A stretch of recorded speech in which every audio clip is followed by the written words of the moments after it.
Welcome, Ultimate fans, to Ultiworld's coverage of the SFI East Men's Division Final. Tennessee Tanasi taking on Madison Madmen just outside of Columbus, Ohio. For Theo, I'm Luca, Serio, and Tanasi set to pull to get this game started. Madmen receiving in the whites, moving left to right on your screen. And disc quickly to the far side. And the first touch of the game for Kevin Pettit-Scantling, a name you can expect us to hear a lot, often referred to simply as KPS. You know, I had conversations with Pavel Giannis earlier this year before the club season, and he was telling me that this is kind of the incarnation of men's club from Madison, men's club ultimate, I should say. And, you know, KPS has kind of rounded up a group of younger players, not maybe the most experienced group from Madison. A lot of those guys have moved on to Chicago for club and professional, and now they have this group to really grow and then hopefully next year break out into a more established team. But an early turnover for Madman will give Tanasi a chance to break on the very first point. Picking up and stumbling is Drew Geisel. And then immediately gotten right back. KPS already putting his name on this game and now calling for it in the end zone. Won't get it. Madman will reset for Schlafer. And Schlafer again up line. And then into the end zone. So, it took 2 possessions, but they got it done. Madmen hold on their first point. Yeah, Luca, I do like the energy from this team. As you mentioned, kind of a younger team that KPS has rounded up, but I like the energy, especially the layout. Pettit-Scantling showing how it's done. So let's get it the first point, and Madmen up on the board there, 1-0. Hopefully more of that later to come. Yet to be seen. So now John Tan pull, and we'll get our first look at the Tanasi offense. And this pull won't stay in. So Jeremiah Branson, a Swamp Donkey, University of Tennessee Chattanooga alum.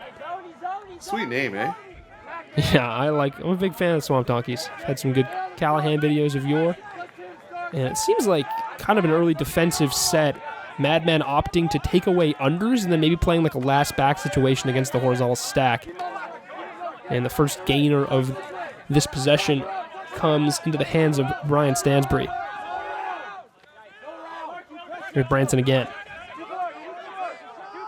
Thought about the deep shot. Tell the way he stepped back with his right foot there. But he'll find a reset instead. And Tanasi continuing to clamp down. Nothing happening downfield. Reset defense is hot right now. And the Madmen defenders doing a good job of poaching off, too, as their players are clearing. The Tanasi cutters haven't really settled in quite yet. You can hear the sideline from Madmen just egging on their team. All the encouragement they need, and there's the turnover. So the first break chance of the game for Madmen will come less than a yard outside of the end zone. Will Casperson set to pick up here. And Jackson McClousland sneaks up line. So there you have it. First break for Madmen. It only took them a throw to do it, and they're up 2-0. As you said, Luca, it's that clamp down reset defense. Cutters weren't really doing much, and they were just swinging it back and forth. And you can only do that so often before you make a mistake, throwing a lot of those handler resets. And so you saw that right there. Madman is pumped up 2-0 early on here. Yeah, sometimes teams make that adjustments with their marks, right? They'll flatten out a little bit. They'll say, hey, we're fine to let this team move that disc east, west, left, right, but we're not going to let them gain any yards. Pole coverage. Props to Eric Stewart for making his way down first. Branson again, quarterbacking. And Cody Havens will get open under.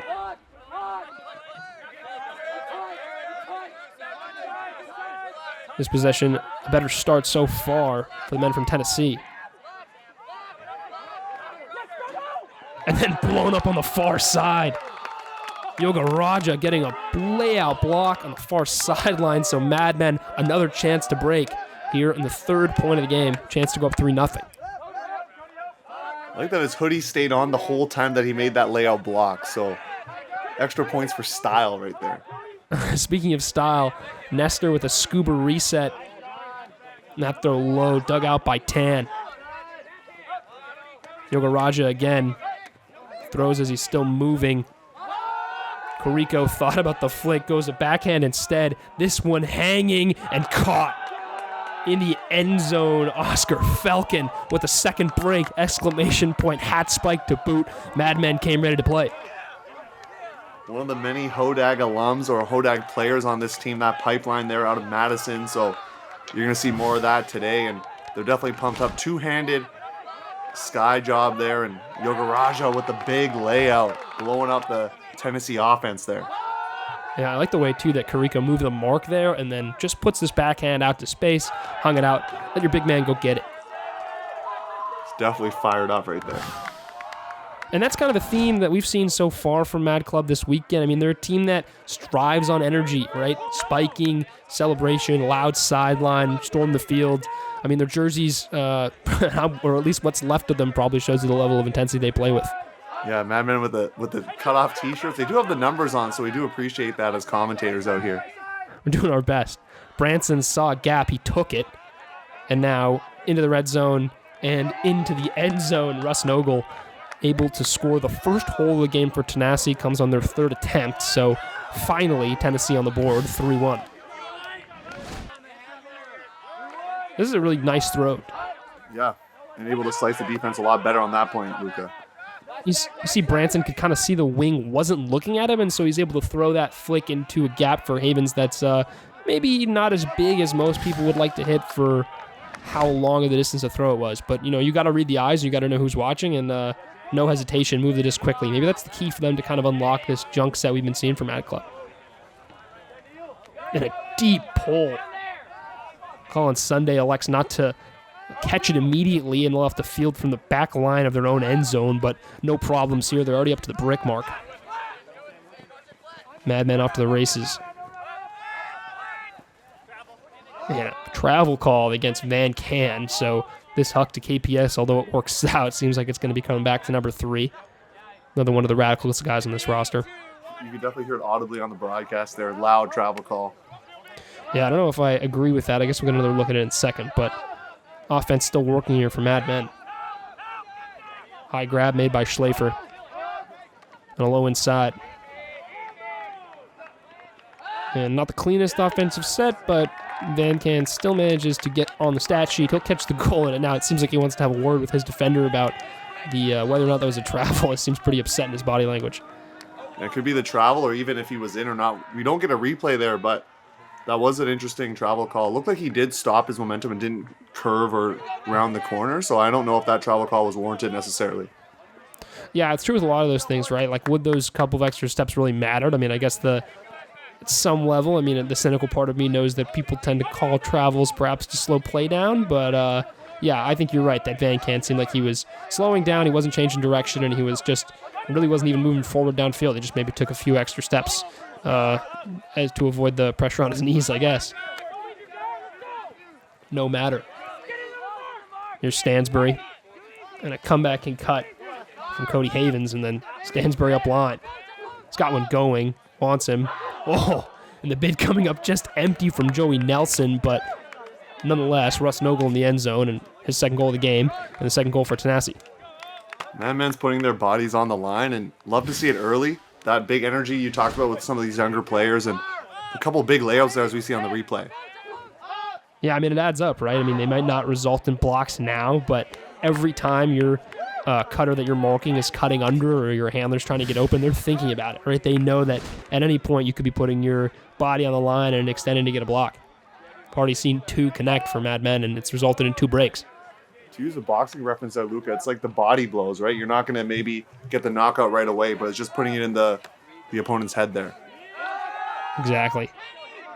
So early shot looking for Van Can, and this one pretty easy. Reads it, able to get up with his right hand, so he's in the end zone for his second consecutive goal for Mad Men, and they maintain their advantage. Easy does it right there. Little quick pull play, and probably how you drew it up right for Mad Men. They're making Tanasi's O-line grind, whereas their offense is mostly unchallenged right now. Yeah, Jordan Hennessy unable to make up the ground.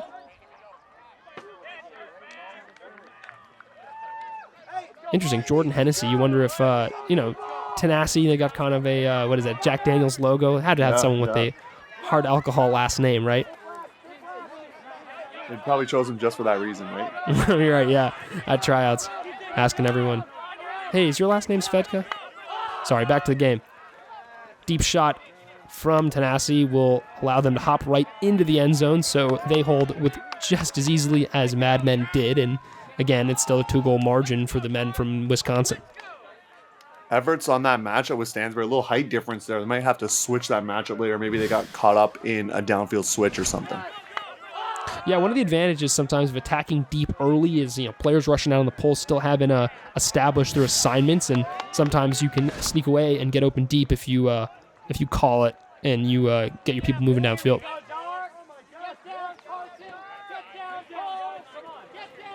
Another high pole hanging. This one decided to be caught. A little poaching the lanes from Tanasi. So Mad Men elects to swing flat. And up back to the middle. Nothing quite materializing yet. And now Pettit scaling on the far side.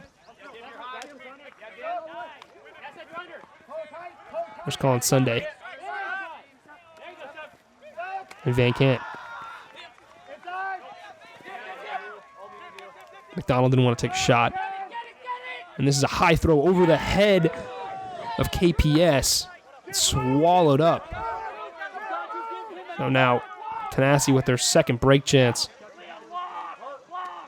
See if they can make the most of it. Oh, and Pettit Scanlon gets it right back. Wow, as impressive as the block was, he caught that disc, and it allows Mad Men to get their offense started quickly. KPS capping it off with the bookends, the knee spike, the 360. What else do you need to know? Wow.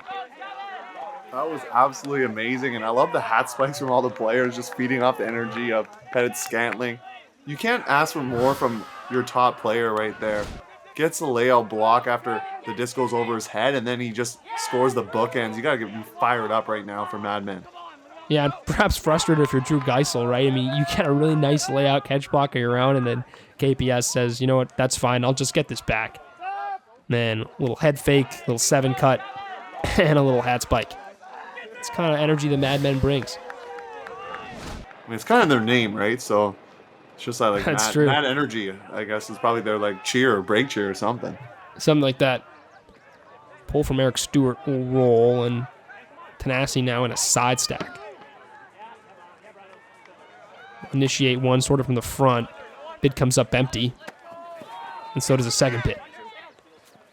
And that throw straight into the ground. Wow. So, like we were talking about, those bids tend to add up quickly. Yeah, and body blows, right? That's how you just saw it right there. Those are the kinds of turnovers that empty bids will create. Mad Men really liking their scuba resets at the moment. Kariko. Back to Yoga Raja. Now Phil the Tant. Ooh, that throw tricky for a second, but hauled in by Sam Hebert. A long gainer and timeout called by Eric Stewart. So, Mad Men with a chance to go up by 4 in the first half. Another 0 point, not clean, squandered, if you will, from Tanasi. What do you think Mad Men are talking about right here? I think they're just maybe giving some of their players a quick break there. Their D-line has been working a lot this half so far, getting a lot of breaks, so they want to definitely punctuate this point and go up 7-3. That'd be huge with half at 8, so they just really want to punctuate it right now, let their guys settle down a little bit. Initiating 2 players in sort of a faux horizontal set on the far side. Tan getting open.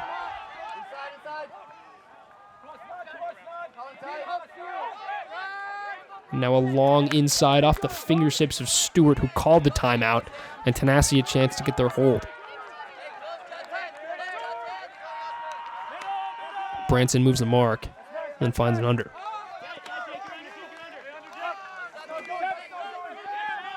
Here's Havens on the near side.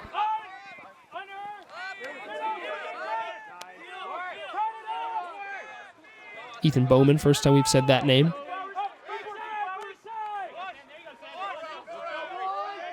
And now Branson again. Low inside flick. A couple players back there. Oh, and Kariko said absolutely not. Just absolutely cookie jarring that one. And now he'll strut this up to the goal line. Give Mad Men their second break chance at the point.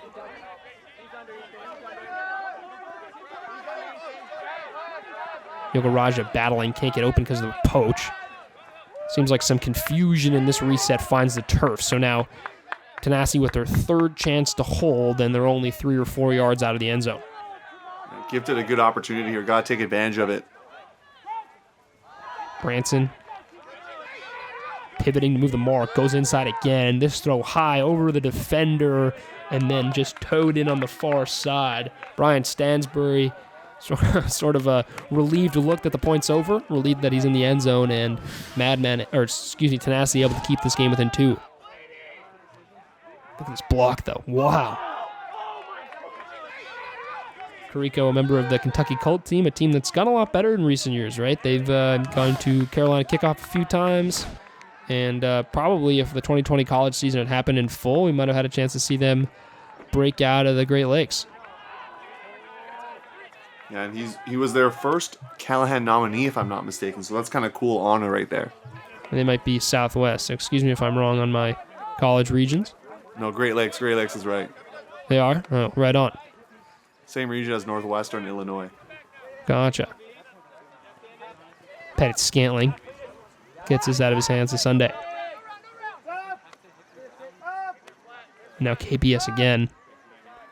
Likes to get the Frisbee out of his hands fast. Not something that's going to take a lot of chances with the disc in his hands, but will make plays elsewhere on the field. And interesting enough to see him on O. It kind of shows the level of leadership. I'm sure a guy that if he had his choice would be on the D-line. This is a long up line. Wow, so a layout score for Madison to keep their advantage at 3. Liam McDonald with the grab, and I was just really impressed right there with Madman's offensive flow. Just like, as you mentioned, quick passes and not really letting the defense set. You could just hear up calls nonstop from the Tennessee squad. So that's really frustrating if you're a defense having to constantly adjust your positioning because they're moving it so quickly. Yeah, that throw right out in front of McDonald where only he could catch it. And, moving the disc on low stall, I don't think people talk about it enough, is kind of like a thing of humility, if anything, right? It's like saying, I'm going to take the first open option, I'm going to trust any of my teammates, no matter who it is, and I'm going to get the disc in their hands. Now, meanwhile, pull coverage resulting in a short field turnover for Madmen. They get a chance to take this game to half at 8-4 and double up Tanasi heading into the break. They'll take their second timeout. As they like to say, veteran timeout call, Luca, because you're up 7-4, chance to punch it in for half, settle it down, call a play, grab some water, hydrate quickly, and punch it in. That's all they need to do. Theo, I can tell you're not a Twitter user because there's a recent debate about should people still say veteran timeout, and I'm in the camp of it shouldn't be, right? This is the second timeout that Madison's taken, and the first one didn't work out in their favor. Oh, disgusting off-the-line break from Andrew Everett's low, no-pivot backhand. This disc now finding Will Casperson. And another break into the near side sideline. So they do manage to make it work out. That's Sam Stark in the end zone on the near side break side cone. And halftime comes at a score of 8-4 in favor of the men from Wisconsin.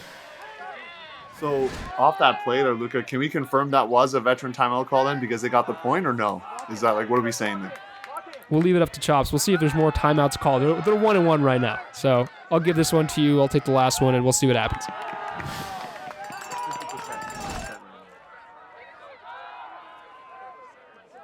So Madmen pulling to return the favor for the second half. John Tan has been heavily featured on this D-line so far. A game that's really moved with some pace to it so far as well. Feels like it's been a quick half. The condensed games will do that for you, Luca, but it's also Madman's offense right now that's just moving so quickly. Yeah, I mean, even so, it hasn't felt like there's been a ton of grinder points, right? Even with some zone, feels like teams move through it quickly or had, short turnovers. Only a couple points with multiple turnovers for each side. High floaty blade will put Branson on the goal line. Fine Havens. Bowman in the backfield didn't want him, so that throw, wow, a little too much. Cutter was open, but the throw itself was just rushed. Difficult to throw that in a floaty way when you're trying to step around the mark, and now Madden with a chance to go up by as many as 5, their biggest lead of the game so far.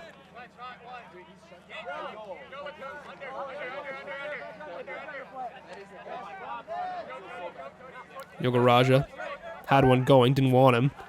And that throw a little too far, so back in the hands of Tanasi.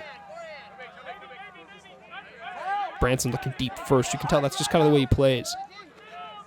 true quarterback of this offense, though. He's touched it a lot for them right now. It looks like he almost has to sigh every time he throws a reset or to someone that's coming under. I can have some empathy for that. Are you a shooter back in your day? Is that what you're saying? No comment. Much to the dismay of my college co-captains and coaches. Havens again outside the end zone, and again it's Branson. All hail the movement so far in the red zone for Tanasi. And this ruled not in, at least it sounds like it. Some of the Tanasi players want it. Seems like we're going to have a conversation for a second. And guys, we're talking with some of the sideline players on Madman. They're going to call it a goal, Tan. Going to call it a goal there. And interesting to note here, no observers for the final there, Luca. So players just going to have to make their own calls right there. Yeah, absolutely. We didn't see any observers for the mixed final either, so maybe not surprising for this event. Also have some SFI West coverage coming up. Hopefully we'll get a chance to bring you guys some of that as well. But this game, far from over. Look at that turnover from Yogaraja. Flowers. Drew Geisel. Ooh, that's not in bounds. He's on. Looks like he's on the line. Hard to tell with the way the grass is painted, but that looks out of bounds. It looks like he was on the line, in my opinion. Well, in bounds, but out of the end zone, I should say. Pull from Aaron Hazen. Get down, Jared calls. You gotta listen to your teammates when they say that. Yeah, man, it's one. I think we've talked about it before in one of these broadcasts, right? Pull coverage is one of the controllable things. If you're a young player, if you're a new player, you can choose to sprint down the pole, and sometimes, right, you might make a fool of yourself if you're gassed. But if you get down there and you cause a turnover, it's a good chance to stand out. So, Huck from KPS works out. He'll find Schlafer in the end zone and a little contact after, but it seems like they're laughing about it. So another easy, seamless hold for Madmen. Luca, we really need to time some of these Madmen O points, even just with the condensed game format, because their O points are just happening so quickly. It's not even allowing the Tennessee squad to have their offensive line rest because they just have to go right back out there. Yeah, absolutely. Chris Newsom with a little contact there, but seems like no hard feelings. The game so far, to the most point, that play hasn't had any controversial calls, or at least calls where we've seen a lot of intensity. Just that travel and then maybe that goal that debatably wasn't in. This Huck from Branson looking for Russ Nogle, who gave good effort, but this one too far for even him. So Austin Johnson at the back of the side stack for Madmen, but they'll kind of run a crossover move to get Will Casperson open. And now up line looking for Andrew Everts. He'll shoot deep. That one over the heads of everyone, and another turnover will put this disc back in the hands of Tanasi. With a chance to bring it back within 3. They'll get into the offense moving quickly.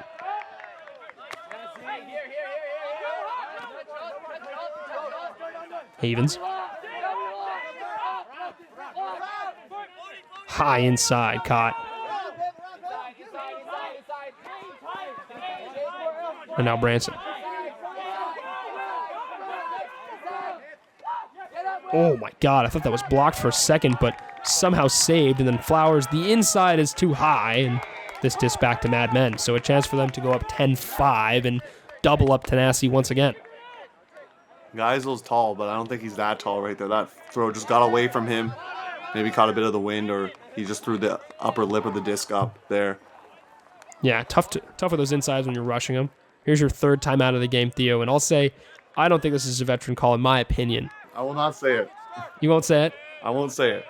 Interesting. I think usually with situations like this, if I'm bringing the disc in and I want to call a timeout, I'll tell my other handler or tell someone else to take one, and I'll try to get the first throw, get the offense moving off the line. I've seen a lot of times people call timeouts and then the first throw is an immediate turf, or the defense shuts down their opening options, right? So it's like maybe get that disc out of your hands, off the sideline, off the goal line, and then get a low stall timeout. Just me, though. Pip Johnson unwinds and caught. Wow.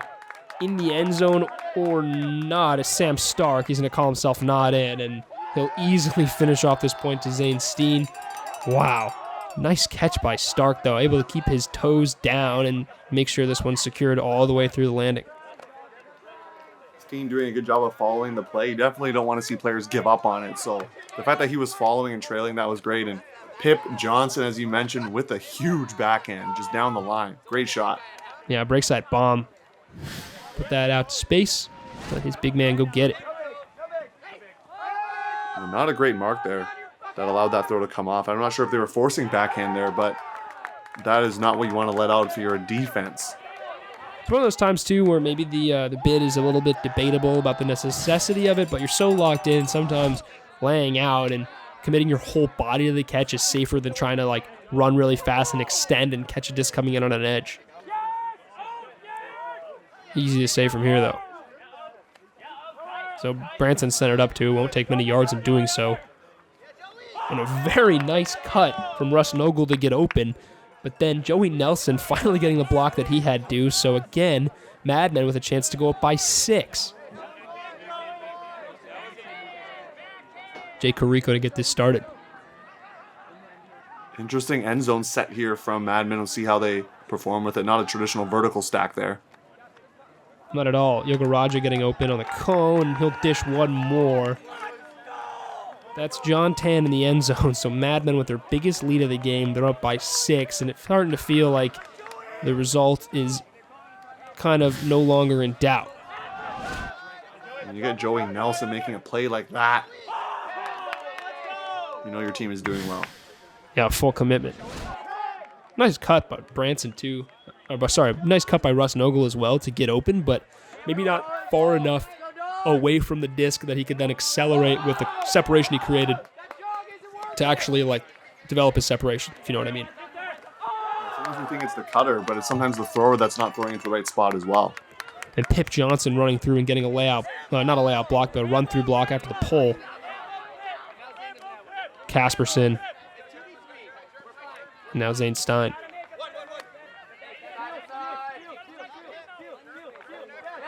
Really wanted to reset. Finds one the other way. A nice offhand layout block. So impressive to make that play clean. That's Cody Havens on the far side, and now they want him immediately going the other way. This disc tailing towards the out-of-bounds line, but Havens goes up, makes the grab confidently, and then he'll dish into the end zone. That's Neil Place. I like Havens' move right there because your player is probably upset a little bit after getting blocked, so you just sprint down the field and get a huck right away. Heads up move there. And Havens was the one who threw the turnover earlier, as you see, so the fact that he was able to get it back and then run down for the huck is really impressive. Good mental fortitude right there. Yeah, that's an insane block as well, to just to like reach around, make it clean, and get the kind of the trailing edge of that disc before it falls into the cutter's hands, and then little sky of sorts, really had position well, and then place to cap it off. Something we've talked about earlier this game is just following the huck, and you'll catch a lot of goals if you do that. Swenson Ryan hold the pole. Madmen 4 away, and now in sort of the middle doldrums of the second half. Big word right there. I like that. Pettit Scantling. Long gainer. Van Can not thrilled about the contact, but he won't retaliate because there's really nothing for the offense to gain, and then he'll deal up the line. So Madmen get it done on O. Dave Nestor in the end zone. Still feels too easy for them right now. I think that their defensive intensity is just way higher, and the Tennessee group, they're just having a little bit more trouble on defense, not really putting up much resistance. And Madmen just putting on a clinic right now offensively. Yeah, Wisconsin known for having like big athletic teams, right? And that's something that's probably weighing on. Yeah, you're seeing that right now. Yeah, weighing on Tanasi. Branson. Didn't want Havens. This one right to Russ Nogle. 2 Madmen players crumple behind them, and then Havens and Russ Nogle will play catch, and they'll probably gain 35 yards in the process. It's one of the funnest things to do, in my opinion. Just that give and go up the line with your friend. Just super fun to do. It's smart, too, if you're working against a zone, right? Get the disc to a popper and have that wing come to them, and then if you can work against the wing or the deep, move the disc pretty fast. And this huck right on the money. It's Brian Sandridge in the end zone. Good shot. Talked about Branson before, and he's been the true quarterback of this offense. They're going to need more of that if they want to come back. And we'll see if they cross over some of their O players. I've seen mostly their D-lines kind of being similar. So early season, maybe they just want to get everyone some reps out here, knowing that there's no real rankings right now this season. Yeah, right. That's the theme we've talked about this year, too. It's this is all kind of prep for the series. And like we've said as well, this Mad Men team, maybe not their final iteration. Maybe in a year or two, you might see a very different form of Madison Men's Club Ultimate come out of the Wisconsin area, and maybe the same thing is true for Tanasi, right? We talked about Shine having a pretty good tournament, another mixed team from Tennessee making it all the way, I think, to the semis, where they eventually fell to Cleveland Crocs, but all in all, a solid SFI East from the teams from Tennessee. Oh, layout block there. Neil Place. UVA Night Train alum. There's Place again. So a late break chance for Tanasi. Upline move is perfect. They'll draw a switch too. They'll take a shot, and that's not in bounds. Well, it is in bounds, but it wasn't catchable. So, back to the drawing board for Mad Men.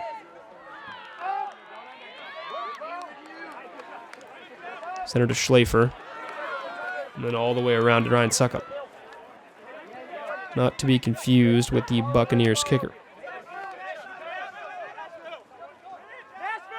KPS taking off. Didn't have anyone to get it to him. And now they will. High floating throw, and KPS, no problems, will go up with two hands and cap off the point with a little kick spike. A little less energy than we saw in the first half, but this game really no longer in doubt. 13-7 men from Madison. One thing to note there as well is just how high he ended up going up to grab it. Like, he was open, but as we see Neil Place with a big layout block, he still chose up to go up high for it, and that's just good fundamentals right there, taking the disc high, not letting it settle down right there.